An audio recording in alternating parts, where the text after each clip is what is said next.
เป็นอันใดซะอันว่าไปกวดไปหยังนะเป็นว่าปวดหัว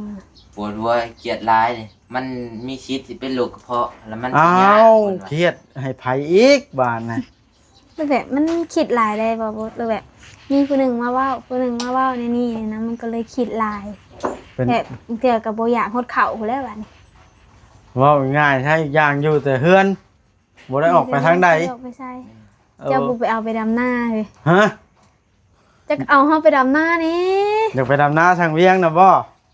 เรามาดำทงให้เจ้าไปถ่ายพุดได้เดี๋ยวนี้อ๋อข่อยมีเงินจ้างมีอะไรว่าข่อยดำบ่สองตานี่เร็วบ่แล้วคือจะได้แล้วอะ ตาก้านี่มี2ตาเลยเนาะบ่ทันสิจบแล้วพ่อเขามีเงินจ้างมาเอาสาวลีสาวเทืองไปทางเวียงก็ได้มาตั้งเฮือนไว้เนาะแม่นอีกนี่อีก4-5มื้อพุ่นได้จังแล้วมันจ้างคนอีกมื้อเดียวเท่านั้นจบเนาะแม่นอยากไปอยู่บ่ล่ะนี่อยากไปตั้งแต่ดำบ่เป็นก็สิคุดจิรอดฮะนั่นสิโลกาอยู่ซ่านน่ะเมื่อยได้บ่บอสอยู่เฮือนน่ะรู้แบบกินก็ลำบากมันเบื่อย่างไปสาเหตุที่ตั้งแต่เครียดกระเพาะขึ้นได้ไปโรงพยาบาลในคิดหลายย้อนเครียดนะบ่เครียดบ่ได้ออกจากเพื่อนจากชานงั้นได้ไปดำน้าทางเวียงนี่บ่เครียดบ่ม่วนบ่แบบตอนนะมันม่วนได้ไปตอนน่ะแบบว่าเฮาได้ไปหันไปนี่มันก็คือจังว่าโลกนะมันก็คือแบบบ่ได้มกมุ่นอยู่กับเพื่อนกับซ่าข่อยให้อยากจ้างแล้วมันหักคือว่าแล้วเฮาบอกให้เจ้าซื้อเลข6โตเฮาว่านั่นก็คืออย่าลืมกดติดตามเพื่อเป็นกำลังใจให้ผมด้วยนะครับทุกคนขอบคุณมากๆครับพี่น้องเลยโดยเปิดภาพขึ้นซึ่งเข้ามาเวียนมาเยี่ยมยามทางหมู่บ้านน้องกระแตเด้อมาในตอนเช้าพี่น้องเลยนี่เด็กสาวเพื่อนใกล้จันจ้อเข้ามาแล้วละพี่น้องเลยสั่งเพียงใกล้สิแล้วนะแล้วเตรียมมาจัดการเรื่องเฮือนซานนี่เลยไม้ก็ได้โอ้ครับไม้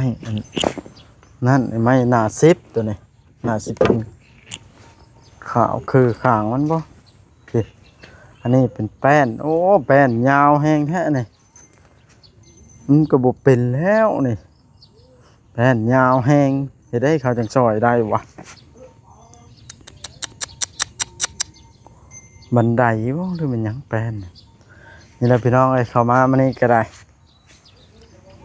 ไม่ก็พอดีตากฝนกันมอดเลยตากฝนนี่มอดสีโบเจาะพี่น้องเลยเพราะว่าโบเข้าใจกันจังมันเป็นอย่างจังโบเจาะคันตากฝน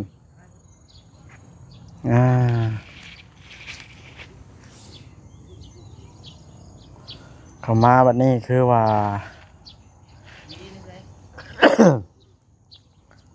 เงียบเงาเถอะเนาะทางนี้คือว่าซอยม้อยสิมีอยู่แบบนี้พี่น้องเอ้ยเข้ามาบาดในบ่หลายคนคือน้องคือแต่ก่อนลุงเนืองอยู่สบายดีเด้อลุงเนืองเด้ออ้าวเป็นได้มานี่บ่ได้ไปดำนาบ่ได้ไปไข่ทองสามมือล่ะเอาสะเทืองได้ซะไปเข้าในบ้านเอาไปที่นี่จะอยู่เฮือนกับไผเด้อน่ะผู้เดียวอยู่คนเดียวเอากินข้าวกินน้ำกำยางมานี่ลุงเนืองกินกับปนเฮ็ดเพื่องเฮ็ดเพื่องเนาะได้กินอยู่คนนั้นอยู่เฮือนเช้าเจ้าก็บ่ได้เฮ็ดเวียกเนาะช่วงนี้บัดมาตั้งเฮือนตั้งชานก็จับช่วยกันซะใกล้แล้วจันจ้อเข้ามาแล้วล่ะโอ้ไม่นี่ลุงเนืองมันบิดได้นี่มันเป็นหยังอันนี้ไว้บดถึกหน้าบัดฮ้อนมือเฮ็ดนี่บิดได้นี่ตัวนี้มันเป็นหยังเจ้าวะแข็งไว้มันบุดเปิดใส่หน้านะไผไว้อันนี้เพิ่นฟูมาส่งบ่แม่นเลยผู้ที่มาส่งเลยเขามาตอนแรกเขาบอกไม่ว่างวันนี้เดี๋ยวเขาจัดเองเหมือนนั้นมันคนไปดำหน้านะเดี๋ยวคนเมื่อไปเช็ดเองว่ะมาแล้วเขา กองไว้นี่กับเบานั่น ยันมันบิดเนี่ยตัวนี้มันแล้วแปลงเนี่ยเด้อชิ้นนี้นะข้างทั้งนี้มันขึ้นแข้งทั้งนี้มันเต็มหน้ายากแท้ได้นี่บัดเฮ็ดนะยังบ่ได้กบซ้ำนี่เนาะเอา มันถึงแดดมันถึงฝนบั่น มันยังบิดเนาะฉันตากผลไว้จัก2-3ผล4-5ผลนี่แบบว่าผลห้ำมันน้ำมอดก็สิบ่กินได้นี่เนาะบ่คือได้เอามามันดิบๆแล้วเฮ็ดโลดนะเบิ่งเอา เบิ่งไปเฮือนชิ้นเดียวนั่นแหล้วมันมีชิ้นเดียวนะเต็งมันเอาออก2โตนึงนะมาแล้วก็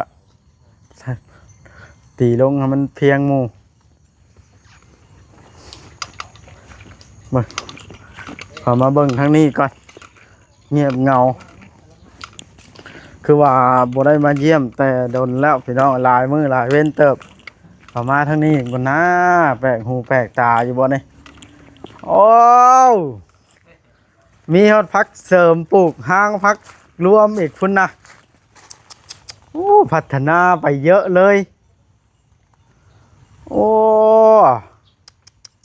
ลาบงัวอันนี้บ่แม่นพักกระดึงทิมนี่เป็นหญ้านี่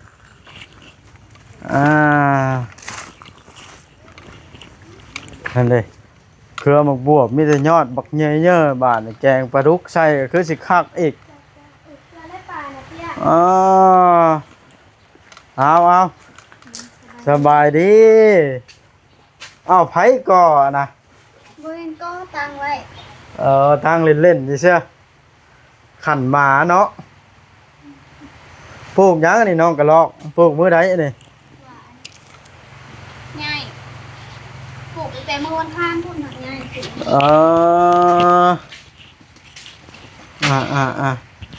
เป็นอะไรสบายดีฮะคือว่า ใครแน่แล้ว เป็นกระเพาะชื่อแบบเรากินข้าวบ่ได้เด้ เป็นกระเพาะเชื่อ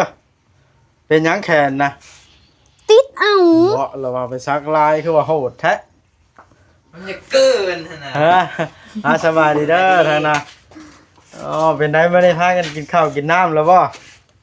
นั่นหนึ่งเห็ด หนึ่งเฮ็ด 1 เฮ็ด ในเดียวนะ แล้วไปชื่อเฮ็ดมาแต่สาย หามาเปล่านี่ ไปหาเองเลย ได้ร้ายดอกได้ก็ได้กินอยู่ โอ้บอกแกงเอา1เอา แกงกิน 3-4 3เทื่อเลย ไปหาทางไหนอะนะ ก่อนนี่นะ ทันคนเสยด้วยนี่เนาะ ท่านน้ำล้างเขา เก่งแล้วสับไปหาเฮ็ดก็เป็นข่อยยังบ่ได้หาเทื่อนะปีนี้ไปเห็นเฮ็ดก็เทื่อเดียว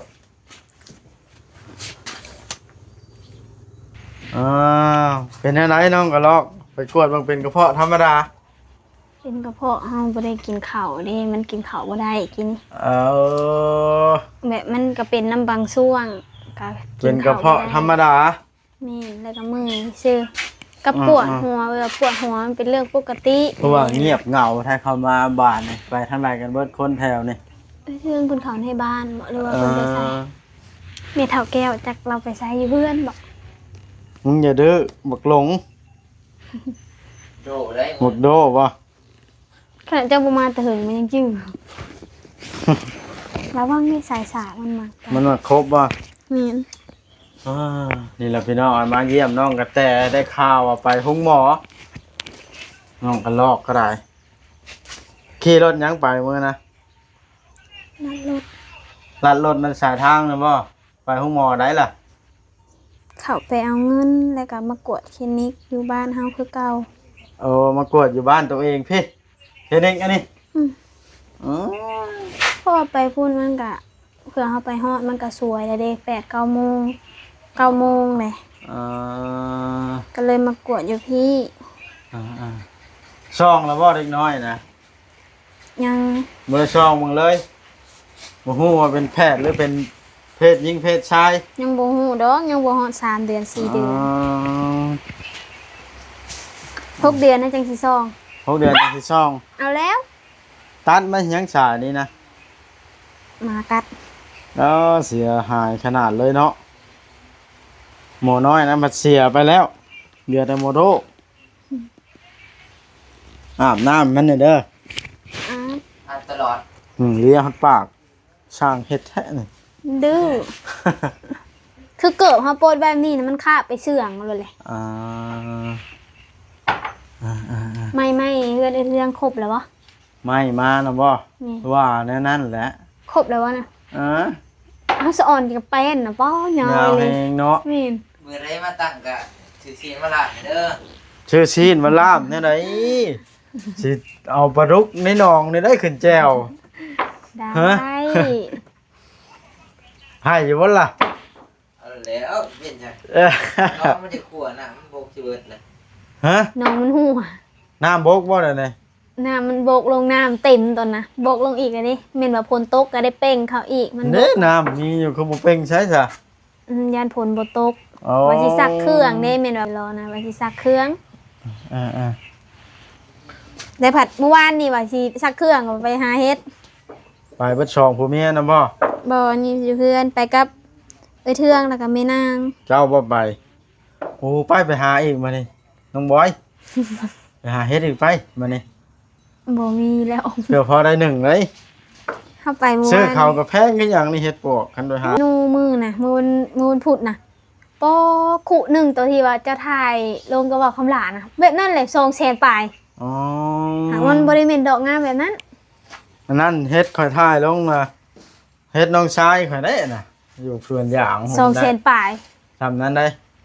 โอ้ยอดเอาละกินลาบงัวดีกว่าเนาะจันบอย ลักงัวมีกระเซนานึงกระเซ โลละ150,000 คนกู้กินจ้างเดินแล้วคน ยังบ่เป็นมาบวกกันเนาะ ยัง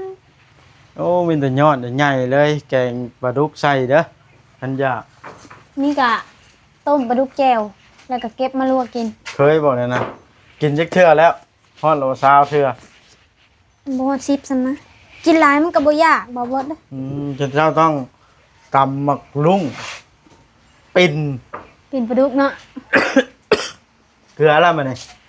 จัก ยัง ป้าไปเบิ่งป้าเบิ่งขึ้นไปเบิ่งปลานี่ ว่าหาคือเบิดกันนะ เพื่ออาหารสิเบิดล่ะ สิเบิดแล้ว เอ่ เค อย เทื่อหนึ่งต้องเทื่อกันเบิดเลย อ้าวผลมาอีกละเฮ็ดหยังยังบ่ทันผลนี่เนาะโอ้ผลมาอีกแล้วพี่น้องเอ้ย มึงดิ น้ำคือเป็นแบบนี้บาดนะ เต้นน้องเยอะน่ะสนุก ฮะน้ำคือเป็นอันนี้ว้าวโตเดี๋ยวบัดใหญ่แห้งแท้บาดนี่ข่อยบ่ได้มา2-3มื้อ เมียเคยจิ้นยานนั่นแหละเพื่อนเห็นมึงบอมมึงบอม ฮะมันก็ใหญ่แห้งโพดเฮ้ยคนนี้พี่น้องโมแม่นได้ว้าวอ่ะโธ่ปาดโตเอาก็ต้องมาให้ยังนี่น้องก็ลองตักบ่ลองมึงดู ใช่มันจะไปไหนป้าทางไหวเนาะ เดี๋ยวซาแบบนั้นบ่ได้ดอก แม่ ได้ลูกมันน่ะเอาไหมอ๋อมันกินเปลือกมันใหญ่เนาะคุณนะ ตัวกลางตัวนึง ขนาดตัวน้อยเด้อนี่พี่น้องโอ้โห ตัวซ้ำนี่ซี่เฮาตอนนะบ่ได้แม่นเฮาตักนะ คุณนะ โอ้อาหารตัวโอ้นี่ไม่กระโดด แปลกแต่น้ำอันนี้เนาะเอาลงไปยังใบกล้วยนี่ มันแดดนะ เออให้มันส้นบ่ ใส่เบ็ดไผใส่เบ็ดนะเฮ็ดลิ้นใช่ป่ะ ชิดเอาขึ้นมากิน เออ มันตากหยาก่อนนะมันลายนี่นะมันบกอ่ะแล้วไปกูเอาเกลือปวกแล้วมันบ่กิน ทักบาดใดก็ถึกเนาะนะมึงไง ซ้ำนี่แล้วก็เอาขึ้นแกงขึ้นมาอีก ชิ้นก็อ่อนอยู่บ่ล่ะ โอ้ยมัด เปื่อยไว้เลยเฮาต้มเฮาแกงหน่อไม้น่ะอย่านางยังบ่ได้อันนั้นซ้ำ อืมไปพอฝนตกห้ำค่อยนี่เฮ็ดหยังอันนี้คอกหยังอันนี้ เห็ดวางไก่นอน คอกไก่โอ้ยเฮ็ดไปเบิดบ้านนี่เนาะ เดี๋ยวมันบ่มีหวังนอนเด้ เอานอนน้ำรถหนา บ่กิน มื้อนั้นมักทั่วกันน้ำย่างอยู่บ้านนี่จำสิต่ำเนาะคือบ่เก็บไว้ต่ำ บ่กินแล้ว อ๋อ ผักอีตู่เตรียมพร้อมแกงเฮ็ด แจงป่าเนาะไผสิเฮ็ดทางพังอันนี้ เสียบ่อย เอาพัฒนา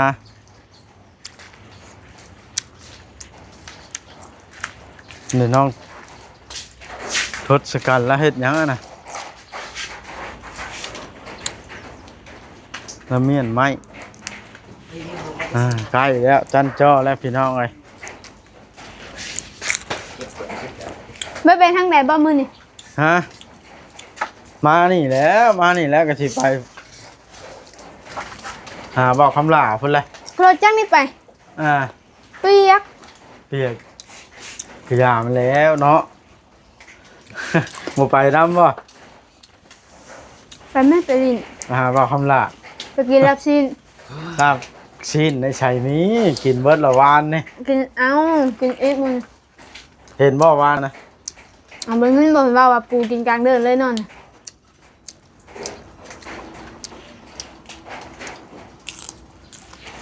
วานนี่กินลาบงัว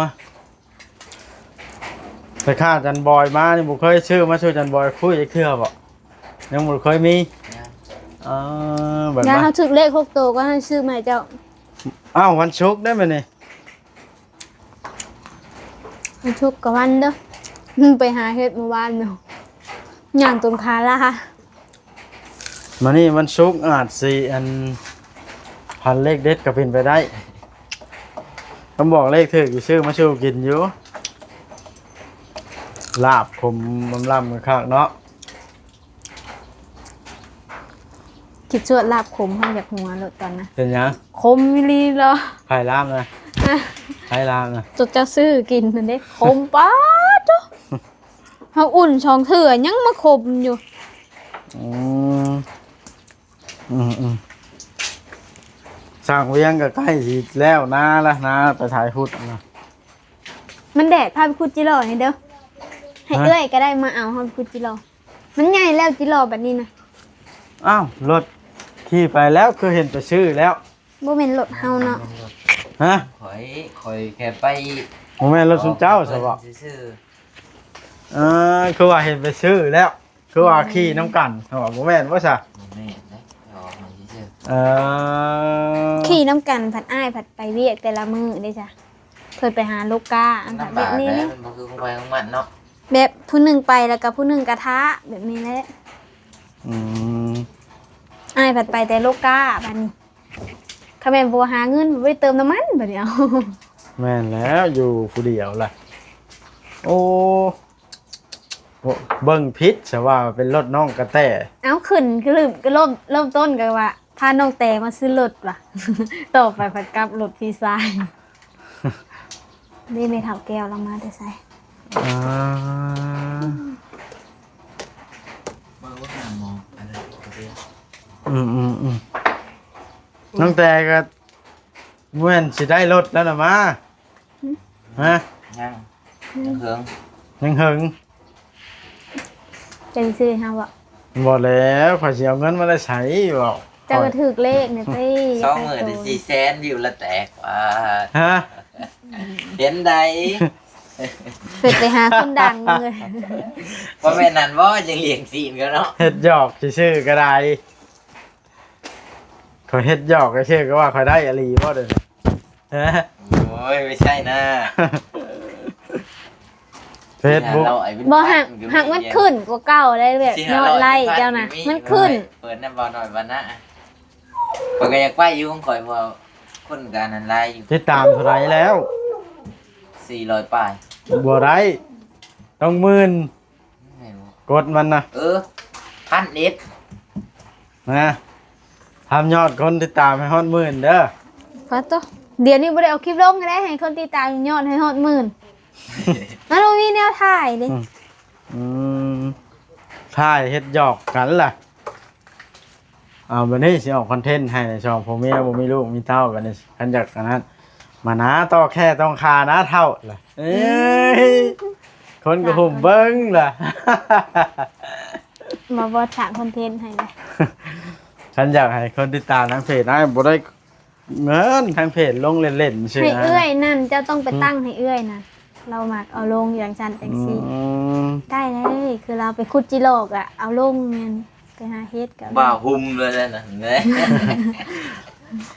วันนั้นบ่ จะก็พาเรามาหลินมานี้ อ้ายช่วงนี้ยังทางยากไปใส่มาใส่กันลำบาก มันมีแต่ตกกับตกมัน อ่า แดดจักเถื่อ แดด2 มื้อตก เป็นไดบ่มีไผค่อยเข้ามาบ่คุมื้อนี่ เฮาถาเจ้าเมื่อวานเจ้าตัวเฮา ตัวไหนคาไปนั่นแล้วมันค่ำ เข้ามือแล้ว ไปหาว่าคำล่า เจ้ามือแล้ว วั วะ นที่3เรามาวันที่ ว่าสิมาอยู่แล้วไปแล้วมันเมื่อยเด้บัดงูมามื้อ 3ไก่ นี้หึ เขาสิตั้งเฮือนให้เราเลยบ่ บอกคำล่านะยังแหล้วเช้าก็บ่ทันได้ อืม ว่าสิไปอันนั้นมานี่ไปอันสั่งเครื่องเข้าไปเฮ็ดห้องน้ำให้เรา เฮ็ดไปขั้นตอนนั้นเนาะ แม่นพอได้กินมะข้อบางอย่างพอได้ พอได้แล่น พอได้มีห้อง แถวนา น้ำ โก้มาข้ออย่างหลายว่าดิ อืม ดินเราอยู่เนาะคือดินชื่อเฮานี่บ่ แม่นอยู่นอกบ้านจักหน่อยนะ เอ้าเฮือนบ่มีเฮือนไผเลยว่าจ้ะ มีร่างหนึ่งจงมาเดิน มี3-4หลังพอแล้วมันหักน้อยเฮือนผู้อื่นเฮือน วันนี้ร่างเดียวลงมาเดินนะครับนั่น แสดงว่าเบิ่งคลิปอยู่เด้อนี่เนาะ อ้าวว่าโอ้ แต่เฮาน่ะบ่ได้เบิ่ง อืม